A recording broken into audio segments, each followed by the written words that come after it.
Hindi raw muna dapat bigyan ng smartphone ng mga bata na 11 years old pababa. Ang opinyon ng mga magulang at ng eksperto sa report ni Katrina Son. Ang 3 taong gulang at 4 na taong gulang na anak ni Ana Enriquez, pareho na raw marunong gumamit ng smartphone.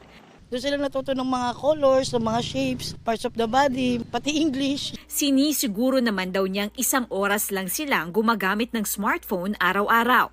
Si Angela Abad, pinapayagan lang gumamit ng smartphone ang mga anak kapag nasa high school na. Kaya ang kanyang 6-year-old na nasa grade 1, bawal pa gumamit ng smartphone.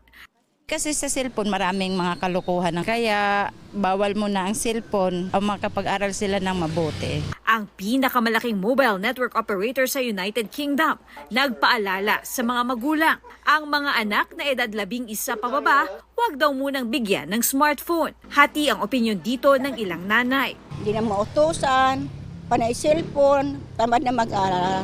Okay lang naman siya mga 2 years old and above. Kasi hindi ko naman siya tinuturuan mag-English. Natututo siya mag-English. Paliwanag ng isang developmental and behavioral pediatrician.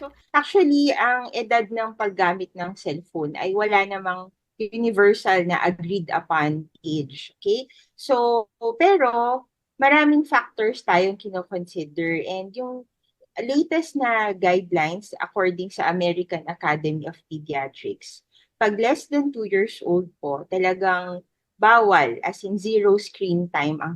Sa 2 hanggang 5 years old, payagan lang ng 1 oras na screen time. Dapat may matututunan at kasama dapat ang magulang.